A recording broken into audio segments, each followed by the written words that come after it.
receiving salary in arrear or advance. वेतन का arrear या एडवांस के रूप में मिलना सैलरीड एम्प्लॉयज के लिए कोई नई बात नहीं। आपका पास्ट में आपको कभी सैलरी एरियर में मिली होगी, फ्यूचर में आपको मिल सकती है। एरियर में सैलरी मिलने के कई कारण हो सकते हैं। एक ये हो सकता है कि आपके एम्प्लॉयर ने डिसाइड किया आपकी परफॉर्मेंस देखने के बाद नेक्स्ट फाइनेंशियल ईयर में कि आपको पिछले साल से ही वेतन वृद्धि का लाभ देना चाहिए। यह भी हो सकता है कि आपके प्रमोशन ऑर्डर्स पिछले फाइनेंशियल ईयर में आ गए, लेकिन उनमें फिक्सेशन में डिले के कारण आपको arrear salary next financial year में मिले। यह भी हो सकता है कि आपके सैलरी फिक्सेशन का केस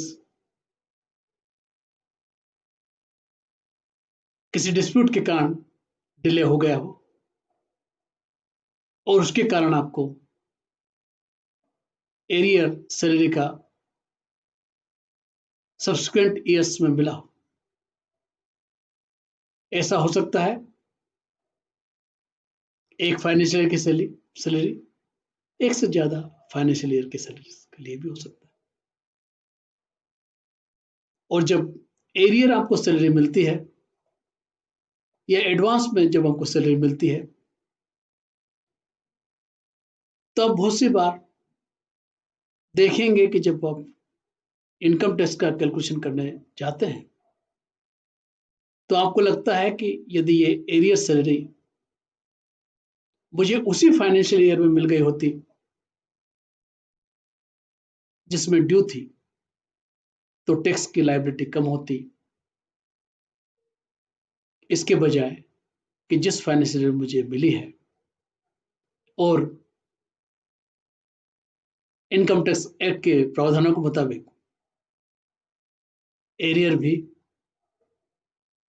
सैलरी है, एडवांस पे सैलरी है और आपको रिसीव हो गई तो ये टोटल इनकम में इंक्लूड हो जाएगी।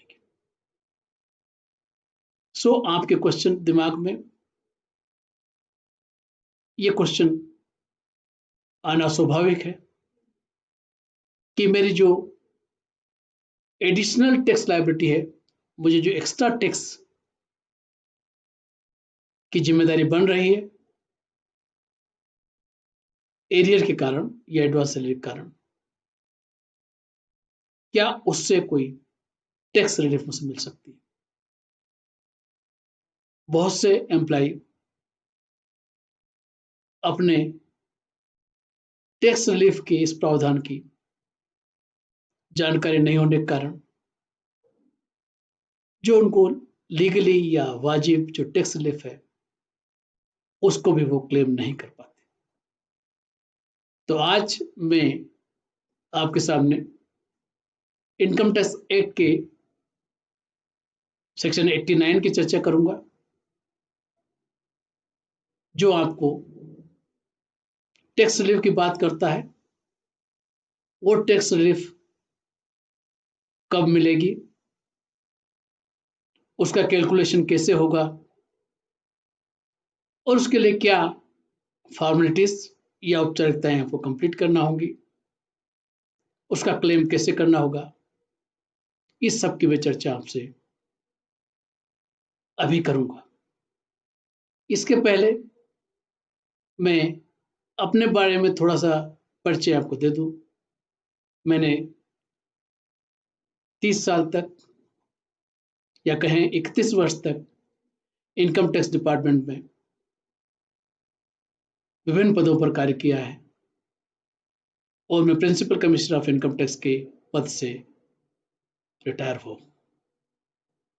मैंने 2 बुक भी ऑथर की हैं, एक कॉर्पोरेट टैक्सेशन पे है और दूसरे ट्रांसफर प्राइसिंग पे। इतना सब अपना परिचय देने के बाद हम अपने सब्जेक्ट की ओर आगे बढ़ते हैं। सो मैं आपको एक एग्जांपल से समझाने की कोशिश करूंगा कि ये जो सैलरी एरियर में हमको मिलती है उसका टैक्स पर प्रभाव किस तरह से पड़ता है। सो मैं एक एग्जांपल आपके सामने रखूंगा। माना कि आप एक एम्प्लॉय हैं और आपको 40,000 rupees per month salary financial year 18-19 के अंदर मिल रहा है। सो आपको 4,80,000 सैलरी आपको 18-19 फाइनेंशियल ईयर में मिलती है। फाइनेंशियल 19-20 में आपका एम्प्लॉयर डिसीजन लेता है कि आपको 1 सितंबर, मैं एक एग्जांपल दे रहा हूं, ये कोई दूसरी डेट भी हो सकती है। सो 1 सितंबर से आपको बढ़ी हुई वेतन मिलना चाहिए और वो डिसाइड करता है कि आपको 1 सितंबर से 2018 से 40,000 की जगह 70,000 रुपीज आपकी सैलरी हो जाना चाहिए। लेकिन ये डिसीजन फाइनेंशियल ईयर 19-20 में लिया जाता है। ऐसे केस में क्या होगा कि आपका 18-19 का जो सैलरी है वो तो 4,80,000 मिलेगी। 19-20 में जो आपको 1 सितंबर से लेकर 31 मार्च तक का 7 मंथ तक का जो एरियर है 2,10,000 का, वो फाइनेंशियल ईयर 19-20 में मिलेगा। और 19-20 में आपको उसके साथ जो बढ़ा हुआ वेतन है 70,000 रुपीज पर मंथ, वो 12 मंथ का मिलेगा। सो 8,40,000 रुपीज होगा। लेकिन 19-20 में जो आपकी टैक्सेबल सैलरी होगी वो 8,40,000 की जगह 10,50,000 होगी, क्योंकि 2,10,000 का एरियर भी आपको उसके अंदर मिला है। अब हमको ये देखना होगा कि यदि ये बढ़ा हुआ वेतन मुझे 18-19 में मिल जाता तो मुझे टैक्स में क्या कोई बचत होती, या दूसरी तरह से कहें तो क्या मुझे 19-20 में एरियर मिलने के कारण कोई एडिशनल टैक्स की लायबिलिटी बन रही है। सो इसको समझने के लिए हमको देखना होगा कि हमारी जो इनकम है, सैलरी इनकम, वो किस टैक्स रेट में उसका कौन कौन सा पार्ट जा रहा है। आपको सबको पता है कि हमारे फाइनेंस एक्ट से टैक्स रेट हर साल निर्धारित होते हैं। लकीली जो मैं एग्जांपल कर आपके सामने लेके आया हूं, इसको आसान बनाने के लिए वो फाइनेंशियल 18-19 और 19-20 का है। और फाइनेंशियल ईयर 18-19 और 19-20 में जो टैक्स रेट हैं, जो टैक्स स्लैब्स हैं, वो अनचेंज्ड हैं। मैं यहां पर ये भी बताना चाह दे रहा हूं कि मैं जो टैक्स रेट की बात कर रहा हूं और जो मैं उदाहरण आपके सामने रखा हूं, वो ये मैं मान के चल रहा हूं कि आपकी एज 60 ईयर से कम, क्योंकि 60 ईयर से ज्यादा होने पर आप सीनियर सिटीजन हो जाएंगे और टैक्स एग्जेम्पशन लिमिट चेंज हो जाएगी, उसके कारण आपके टैक्स पे इम्पेक्ट होगा। यदि 60 ईयर्स के बाद भी आप सेवारत हैं तो आपको टैक्स रेट को अकॉर्डिंगली मॉडिफाई करके समझना होगा। और यदि आप 60 ईयर के बाद रिटायर हो चुके हैं तो हमको एरियर का मौका मिलेगा। हो सकता है वो पेंशन के एरियर हो, उसकी मैं चर्चा अपने दूसरे वीडियोस में करूंगा। सो अभी अपन समझने की कोशिश करते हैं कि मुझे 18-19 में जो सैलरी 4,80,000 मिल रही थी वो 1920 में रेट्रोस्पेक्टिव इफेक्ट से बढ़ा दी गई फ्रॉम 1 सितंबर। उसके कारण 1920 में मेरा इफेक्ट क्या होगा या मेरे टैक्स रेट पर क्या असर पड़ेगा। तो चलिए हम टैक्स रेट देखना चाहते हैं जो 18-19 और 19-20 फाइनेंशियल ईयर के लिए सेम है। सो मैं आपको टेबल से बता रहा हूं कि आप देखिए टैक्स रेट, मेरी जो सैलरी थी 18-19 4,80,000 थी। तो यदि इस टैक्स रेट को अपन बात करें तो 2,50,000 तक 18-19 में मेरी सैलरी टैक्सेबल नहीं थी ना। मेरे पास टैक्सेबल इनकम कितनी आई 480 में से 230। 230 पर मेरा टैक्स रेट कितना एप्लीकेबल होता 5%। अब यदि मैं ये 2,10,000 एरियर मुझे मिल जाते 18-19 में, जो एरियर मिला है वो यदि रेगुलर सैलरी की तरह मुझे 1 सितंबर से ही फिक्सेशन हो जाता और फाइनेंशियल ईयर 18-19 में मुझे बढ़ी हुई सैलरी का फायदा मिल जाता तो मेरी सैलरी 18-19 में 4,80,000 प्लस 2,10,000 6,90,000 6,90,000 होती। तो आप देखिए जो मेरा टैक्स रेट है आप 5 लाख तक तो मुझे कोई दिक्कत नहीं थी, मेरा टैक्स 12,500 आता क्योंकि 5% टैक्स मुझे लगता अप टू 5 लाख रुपीज। ना उसके बियॉन्ड मेरा इनकम एक्सीड कर रही है 5 लाख के बियॉन्ड, वो कितना अमाउंट है दैट इज 1,90,000। सो 1,90,000 पे मुझे 20% से टैक्स रेट भरना पड़ता 18-19। लेकिन जब ये सैलरी का एरियर 1920 में मिला तो उसका असर क्या हुआ। 1920 में मुझे सैलरी 8,40,000 मिलती 70,000 पर मंथ के हिसाब से। सो अब मुझे देखिए कि मुझे 5 लाख तक 12,500 भरना पड़ता। उसके बाद 3,40,000 जब मेरी सैलरी होती तो 3,40,000 एडिशनल सैलरी है बियॉन्ड 5 8,40,000। सो 3,40,000 पे मुझे 20% टैक्स भरना पड़ता।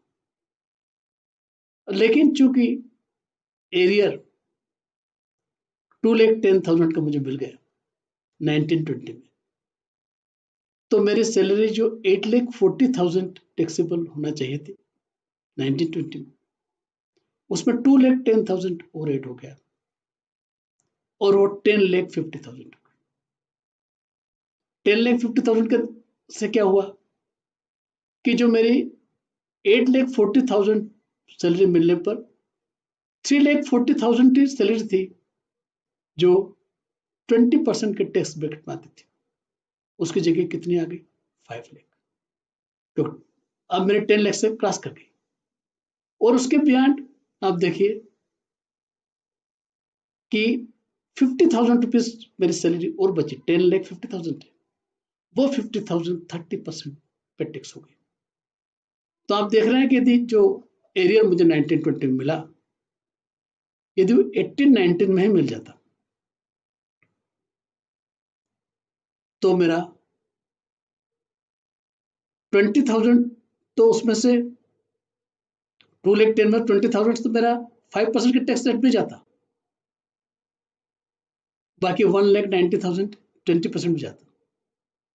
लेकिन यहाँ पर देखिए हम 1920 में मिलने से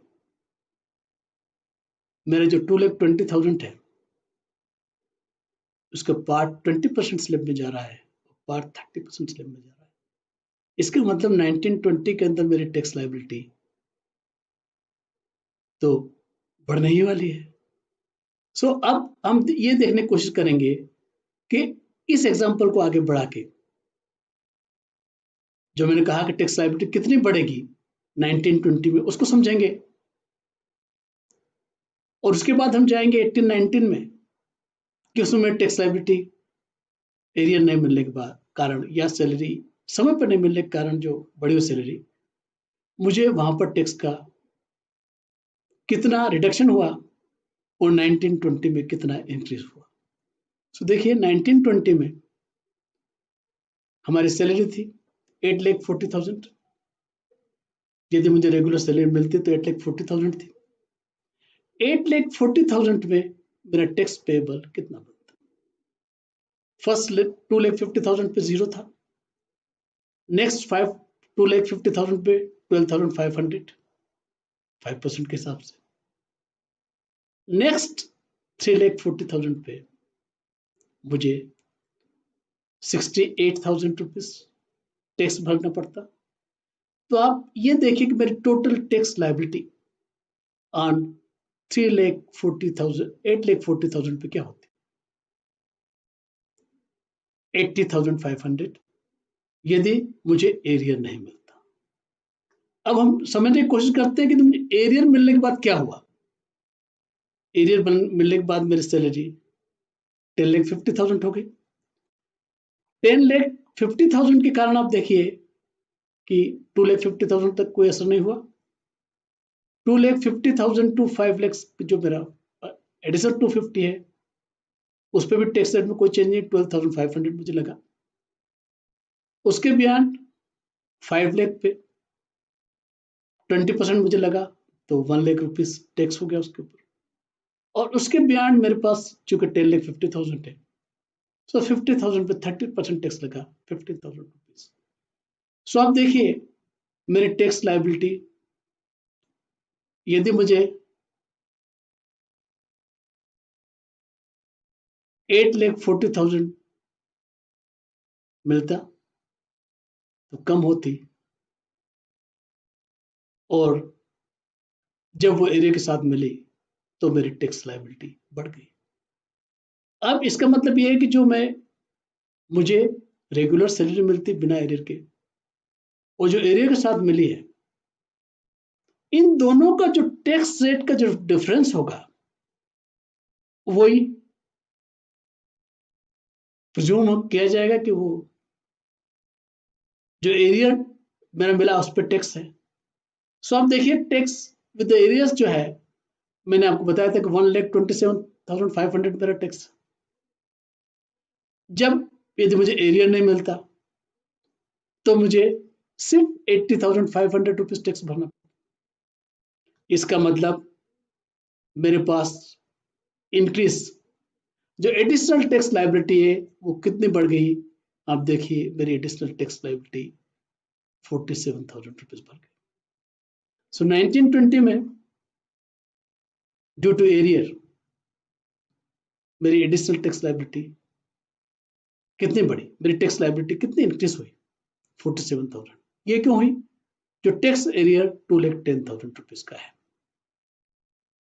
अब हम ये जानने की कोशिश करेंगे कि यहां पर तो मेरी लायबिलिटी बढ़ी है 1920, लेकिन 1819 में मुझे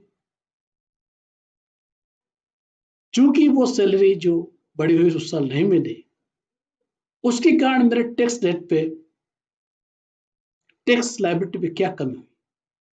तो आप देखिए मेरी सैलरी कितनी थी? 4,80,000 रुपीज। 4,80,000 मुझे टैक्स कितना भरना पड़ता? 2,50,000 पे जीरो, रिमेनिंग 2,30,000 पे 11,500। सो मेरी टैक्स लायबिलिटी टोटल कितनी थी? 11,500। क्यों? क्योंकि मुझे जो सैलरी बढ़ी हुई सैलरी है वो 18-19 में नहीं मिली है। अब हम देखेंगे कि 18-19 में यदि वो सैलरी मुझे मिल जाती, उसको हम ऐड कर देते उसके अंदर विद द एरियर्स, तो मेरी सैलरी कितनी होती? 6,90,000। अब हम देखेंगे 6,90,000 पे टैक्स कितना बनता? इनिशियल 2,50,000 पे 0, नेक्स्ट 2,50,000 पे 5% के हिसाब से 12,500, उसके बाद मेरे पास बचती 1,90,000, तो उस पे 38,000 रुपीज का टैक्स बनता। तो मेरा टोटल टैक्स कितना बनता? आप देखिए 50,500। सो आप देख रहे हैं अगेन कि जब मुझे सैलरी नहीं मिली, बढ़ी हुई सैलरी 18-19 में, तो मेरा टैक्स कम है। यदि वो ऐड हो जाती तो मेरी टैक्स लायबिलिटी बढ़ जाती। सो इन दोनों को जो डिफरेंस है वही डिफरेंस रिडक्शन है। एरियर, यदि वो एरियर नहीं मिलते तो उतनी लायबिलिटी हमारी डिडक्ट हो गई। सो आप देखिए एरिया के साथ जो हमने वर्कआउट किया था, फिर 50,500 टैक्स था, विदाउट एरियर कितना था? 11,500। अब आप देखिए मुझे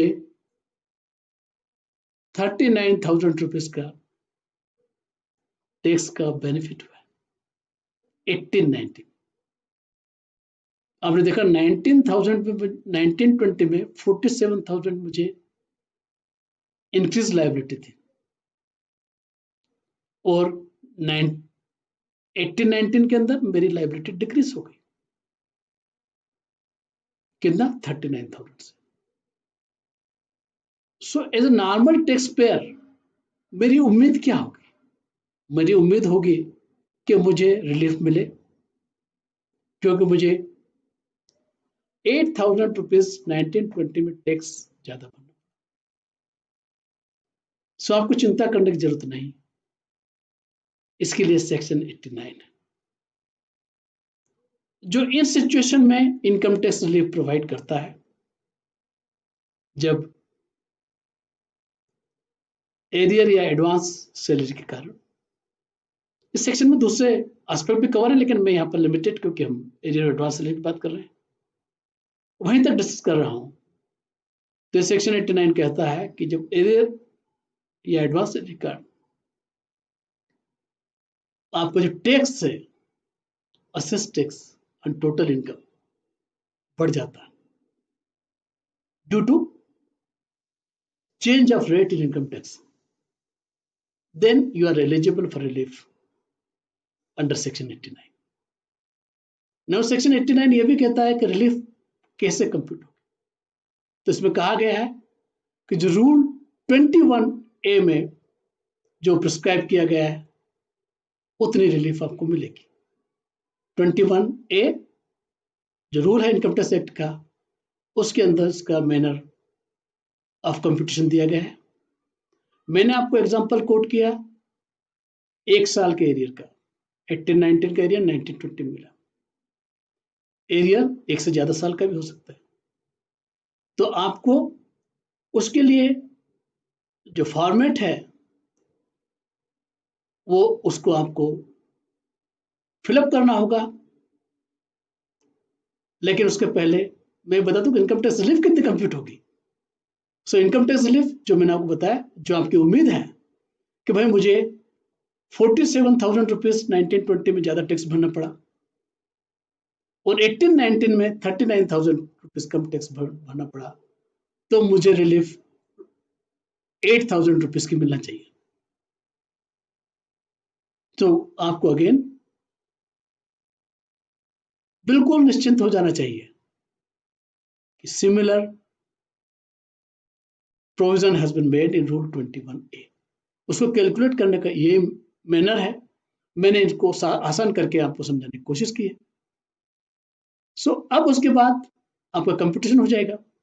यदि 1 से ज्यादा साल हैं जिनका एरियर मिला है, 1 से ज्यादा फाइनेंशियल ईयर है, तो आपको उनके पर्टिकुलर्स फॉर्म है 10E उसके अंदर फर्निश करना है, और उसमें आपका इसी मेथड से आपको कितने टैक्स रिलीफ के लिए इंटाइटल है उसका कंपटीशन हो जाएगा, और जो टैक्स रिलीफ जो आपको मिलने वाली है वो आपकी टोटल इनकम पे जो टैक्स पेएबल है उससे कम हो जाएगी।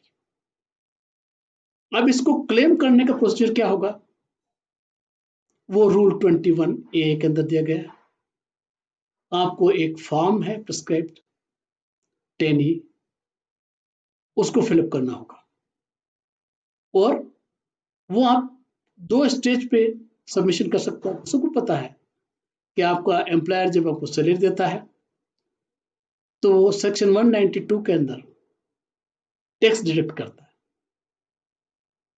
तो यदि आपको सेक्शन 89 के अंदर रिलीफ के आप हकदार हैं और आप रिलीफ क्लेम करना चाहते हैं, तो जो फॉर्म नंबर 10A के अंदर फिलअप करके इंफॉर्मेशन आप अपने ड्राइंग डिस्पर्सिंग ऑफिसर या जो भी रिस्पॉन्सिबल पर्सन है जो आपको सैलरी पेमेंट कर रहा है और उस पर टैक्स डिडक्ट कर रहा है, उसको इस फॉर्म के अंदर आप इंफॉर्मेशन दे सकते हैं, तो वो रिलीफ अंडर सेक्शन 89 आपको प्रोवाइड कर देगा। इसके साथ ही आपको जब रिटर्न फाइल करेंगे, आप रिटर्न ऑफ इनकम ऑनलाइन, उस समय भी आप 89 की रिलीफ करने के लिए, क्लेम करने के लिए इस फॉर्म को फिलअप करेंगे, और रिटर्न के साथ ऑनलाइन फॉर्म नंबर 10E भी फिलअप होगा जब आप सेक्शन 89 की रिलीफ क्लेम कर रहे हैं। नाउ प्रोसीजर बहुत आसान है। आपको क्या करना होगा, आप इनकम टैक्स इंडिया e-filing.gov.in, जो इनकम टैक्स डिपार्टमेंट की ई-फाइलिंग की वेबसाइट है, उस पर आप जाएंगे। जब उस पर आप जाएंगे तो आप देखेंगे ये आपकी फर्स्ट स्क्रीन आएगी। उस स्क्रीन के अंदर जब आप जो पॉपअप है जो डिस्प्ले हो रहा है आपको रिटर्न फाइल करने का, ITR 1 के लिए कौन कौन एलिजिबल है, या कोई दूसरा पॉपअप भी हो सकता है जब आप इसको देखने जा रहे हैं, उसको जब आप क्लोज कर देंगे तो आपको एक दूसरी स्क्रीन आएगी। ये स्क्रीन ये होगी। इस स्क्रीन में आप देखिए कि आपको लेफ्ट हैंड साइड पे list of income tax return and form available filing e-filing दिए गए। जब यहां पर आप इसको क्लिक करेंगे सो आप फॉर्म्स के ऊपर पहुंच जाएंगे। उस फॉर्म के अंदर सीरियल नंबर 40 पर आपको फॉर्म नंबर 10E दिया गया है और कहा गया है कि फॉर्म ऑनलाइन अवेलेबल है। इसको फिलअप कैसे करना होगा, आप फर्दर जाएंगे तो आपको इसके अंदर स्क्रीन आएगी जहां पर आपको बताया गया है income tax form filing instructions. आप जब इंस्ट्रक्शंस में जाएंगे तो आपको फर्दर डिटेल उसके अंदर मिल जाएंगे। सीरियल नंबर 25 पे आपका फॉर्म नंबर 10E है। कौन कौन से वो एम्प्लॉय हैं जिनको ये फॉर्म फिलअप कर रहा होगा और रिटर्न के साथ फाइल करना होगा, वो डिटेल भी अवेलेबल है। सो मैंने आपको सेक्शन 89 के प्रोविजंस की जानकारी दी। ये आपके बेनिफिशियल प्रोविजंस हैं, और कभी भी आपको एरियर में सैलरी मिलती है या एडवांस में सैलरी मिलती है तो आप जरूर कैलकुलेट करके देखिए कि कहीं एरियर या एडवांस के कारण आपकी टैक्स लायबिलिटी बढ़ तो नहीं गई है। यदि बढ़ गई है तो आप रिलीफ जरूर कीजिए सेक्शन 89 के अंदर, क्योंकि वो आपको लीगल रिलीफ है, आप हकदार हैं उसके। मैंने आपको एक और बेनिफिशियल प्रोविजन की जानकारी दी। यदि आपको अच्छी लगी तो लाइक कीजिए, अपने पहचान वालों को शेयर भी कीजिए, और यदि अभी तक आपने सब्सक्राइब नहीं किया है तो मैं आपसे रिक्वेस्ट करूंगा कि आप इसको सब्सक्राइब कर दें। मैं आपको धन्यवाद देता हूँ, आप मेरे साथ रहे।